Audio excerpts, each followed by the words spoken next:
Assalamualaikum warahmatullahi wabarakatuh. Alhamdulillah wa syukurillah wa la khawla wa quwata illa billahi al-azim. Assalatu wassalamu ala asyrafil anbiya'i wal mursalin amma ba'd. Ada seorang waliullah yang bernama Syekh Abdul Qadir Jailani. Di masa kecilnya dia menuntun seorang yang memacu kuda. Kemudian waktu dalam pacuan kuda itu, tiba-tiba ada kuda ini berbicara yang bisa didengar langsung oleh Syekh Abdul Qadir Jailani. Hai Abdul Qadir Jailani, jangan nanti kamu seperti orang yang di belakang saya, dan jangan juga seperti saya. Apa pengertiannya itu? Jangan kamu seperti orang yang di belakang saya ini, sifatnya zalim, berbuat zalim terhadap saya. Dan jangan seperti saya, di mana saja saya punya hidung dicucu, di situ saya pergi. Tidak punya pendirian dalam hidup. Kemudian Syekh Abdul Qadir Jailani kembali di rumahnya. Dia naik di atas loteng. Lantas dia melihat orang-orang yang sementara tawaf.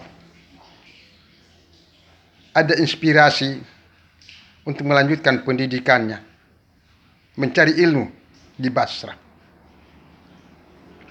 Lalu dia sampaikan kepada ibunya, "Ibu, Umi, saya ini akan menuntut ilmu di Basra."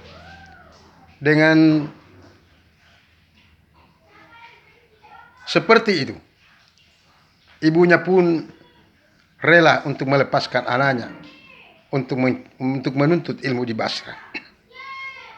Nak, ya silakan kamu menuntut ilmu, nak. Tapi aku titip kepadamu, ada 800 dinar uang yang saya simpan, nak. Kita bagi dua ini uangnya. 400 dinar untuk kamu dan 400 dinar untuk saya. Silakan aku menuntut ilmu.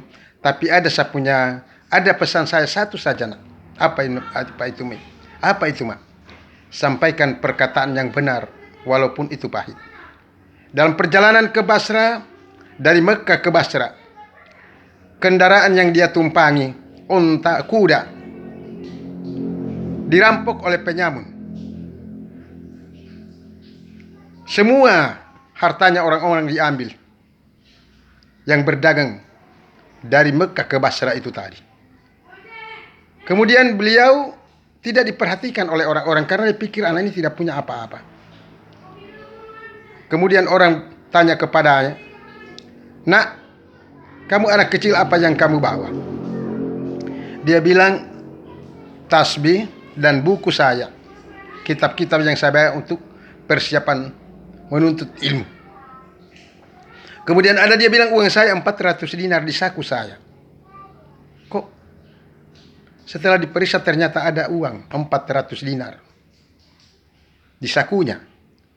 Kok berapa anak ini jujur sekali. Jadi orang-orang yang merampok merasa heran, kenapa ini anak ini terlalu jujur, yang sebetulnya tidak perlu kita cari, tidak perlu dia sampaikan, karena kita tahu bahwa dia tidak punya apa-apa.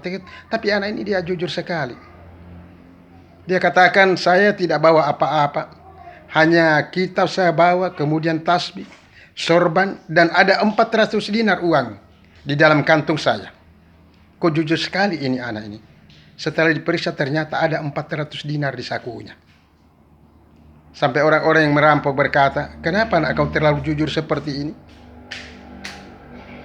Karena ibuku pesan, dalam pesan terakhirnya waktu saya meninggalkan dia untuk menuntut ilmu, dia katakan, "Kamu harus menyampaikan perkataan yang benar, walaupun itu pahit, nak. Kamu secara jujur." Maka itulah saya sampaikan di tengah-tengah kalian, walaupun itu sebetulnya berat untuk saya mau sampaikan. Lantas dengan informasi seperti itu, dengan kejujuran seorang sang wali ini, Syekh Abdul Qadir Jailani, orang-orang yang penyamun yang merampok di situ bertobat kepada Allah Subhanahu wa taala. Mereka katakan, "Nak, ini kamu hanya dipesan oleh ibumu. Kamu sudah tidak mau, kamu istiqamah. Tidak mau engkau kecewakan ibumu. Kamu tidak mau hianati ibumu.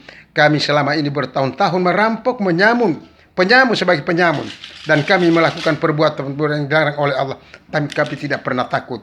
Padahal kami diintai oleh Allah Subhanahu wa taala. Oleh karena itu, Nak, pada saat ini kami bertobat kepadamu, kepada Allah Subhanahu wa taala, dan insya Allah kita akan ketemu di tahun depan untuk kami melaksanakan haji, dan kami akan menjadi muridmu yang pertama sebagai waliullah Syekh Abdul Qadir Jailani.